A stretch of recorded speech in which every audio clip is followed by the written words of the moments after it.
For millennia, humanity has looked up to the sun with reverence, worshipping it as a god of light, life, and time. But what if we've misunderstood the sun's true role from the very beginning? What if the sun is not simply a nuclear furnace, burning with hydrogen and helium reactions as science describes, but rather a conscious presence? What if it is not a star, but an all-seeing eye, the radiant organ of perception belonging to a godlike entity, constantly observing and evaluating everything that unfolds within this realm? This idea is not merely poetic. When one begins to study the ancient symbols, spiritual traditions, and subtle energetic experiences reported across centuries, a new perspective emerges, one that suggests the sun is not a source of heat, but a gaze, a direct, intelligent beam of perception from a central will at the heart of the cosmos. Let's first challenge a foundational assumption. Is sunlight truly just electromagnetic radiation? Why, in the vacuum of freezing outer space, does this radiation interact so selectively, triggering photosynthesis, igniting emotions, burning skin, and activating spiritual experiences? Why does it carry not just energy, but awareness? The sun's light doesn't merely illuminate, it penetrates. It seems to possess a quality that reaches into us, piercing the psyche. It's no coincidence that cultures throughout history, Egyptian, Greek, Incan, Vedic, all associated the sun with an eye of God, often placing it at the center of their cosmology. The sun has always been more than a source of life. It has been viewed as a sentient watcher, a force that sees beyond form into the fabric of soul. What if the space between the earth and sun isn't just physical distance, but a projected interface, a living stream of observation through which the universal mind perceives this layer of existence? In this view, the sun functions less like a lamp and more like a lens, focusing the conscious awareness of the cosmos onto Earth and everything living upon it.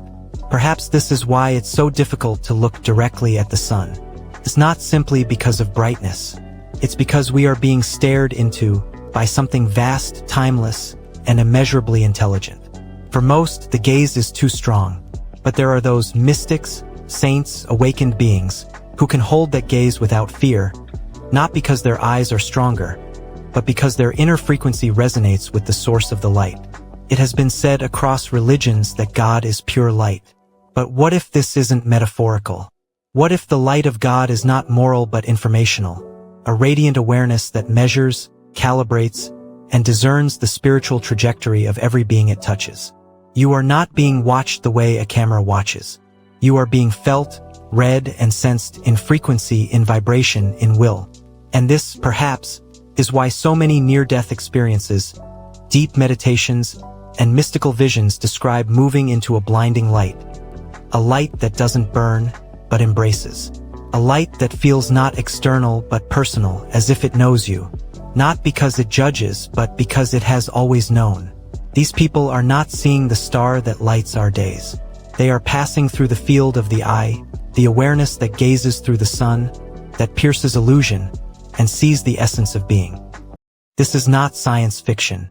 It is the convergence of spiritual wisdom and energetic truth, that the sun is not a furnace, it is a filter. It doesn't simply warm you, it reflects your state of being back to you. And in doing so, it invites transformation. What if Earth is not just another rock in space, but one that lies directly within the gaze of a higher will? And what if the sun is that will's interface, placed intentionally to oversee, guide, and purify? Perhaps this is why every major spiritual awakening has involved either literal or symbolic contact with solar energy. Not because sunlight awakens you, but because the one gazing through it is calling you home.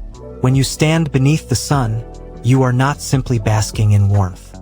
You are being scanned, not for your appearance, not for your possessions, but for your vibration.